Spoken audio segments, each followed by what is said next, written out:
So, as some of you may have seen, a user on the Toontown subreddit by the name of Silly Smarty Giggles recently posted about having correspondence with Jesse Shell. He asked him about the development on Jesse Shell's proposal to bring Toontown to the Nintendo Switch. Basically, to sum it up, Jesse Shell responded saying, "The hard part is to figure out the right business model, whether it's premium, free-to-play, or something else. I think that once the Switch gets to 20 million units sold, Disney might get interested, we'll see." At that point, Silly Smarty Giggles noted that the Switch had reportedly sold 10 million units by just December 2017. Currently, the Switch is the all-time fastest selling console and reportedly sold around 1.5 million more in just January 2018 alone. So, does that mean Toontown on the Switch is gonna happen? Well, I asked Jesse Shell more in depth on this very subject, and I'll share with you his prognosis on the current stance of Toontown's future for the Nintendo Switch. So there were three main topics I wanted to clear up. First is just how much meaning does that 20 million units sold number mean? Second being who the development team would be, and third, the viability of the game on the console. Okay, so first off, I mentioned to him that he's previously said that once the Switch reaches that threshold of 20 million units sold, Disney might start getting interested. I asked whether that's simply a ballpark number for talks to increase about the game, or if it's said with the belief that it might legitimately lead to a good chance for groundwork on a new Toontown game.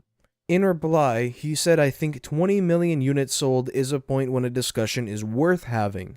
The biggest challenge with Toontown is that it is just not popular enough. It has a small cult following, but it never got to the tens of millions of players. And, of course, right now, even Club Penguin, which did get to that number, is struggling. To get to the next step, we need a solid pitch for the right platform that aligns well with other things Disney has going on, so we're continuing to be vigilant for that opportunity." So, in other words, it's simply just a point where he believes the Switch has grown enough that it's even worth having a discussion, not that it's a point that we need for the game to actually happen. And the added damper of just needing almost everything to line up incredibly well for a game like a Toontown sequel to happen considering the cult following. Assuming Toontown did get a greenlit sequel or reboot, is it safe to assume Shell Games would be the team fully working on and developing it as to prevent someone with much less connection to the history of it underselling on what the game could be? He said to this simply, "We would certainly be a reasonable candidate, and, of course, the project might originate with them,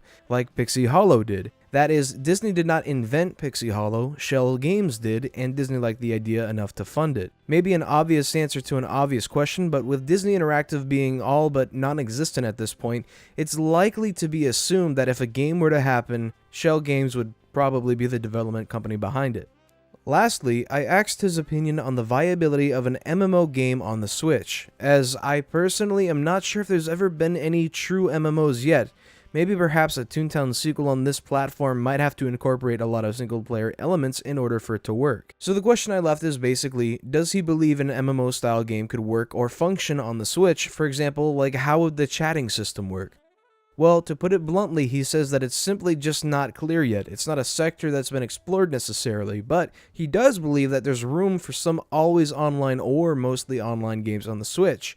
I will add that there are apparently some coming to the Switch, like Dragon Quest. I guess we'll just have to watch games of these sorts for their ability to thrive in the platform, but basically, time and time again, it boils down to just how successful and feasible it could be. So, to sum it up, Toontown on the Switch is a fun idea, a hopeful idea, and something that we might want to keep an eye on over time, but the fact of the matter is, there's a lot that has to go right for it to be viable. Optimism is a bit rough with the topic, but it's a topic worth mentioning and discussing, and hopefully it was interesting for you to hear and learn about the progress of Toontown maybe someday being a Switch game. Anyways, I just want to say thank you all for watching, and as always, I'll see you all next time in my next video.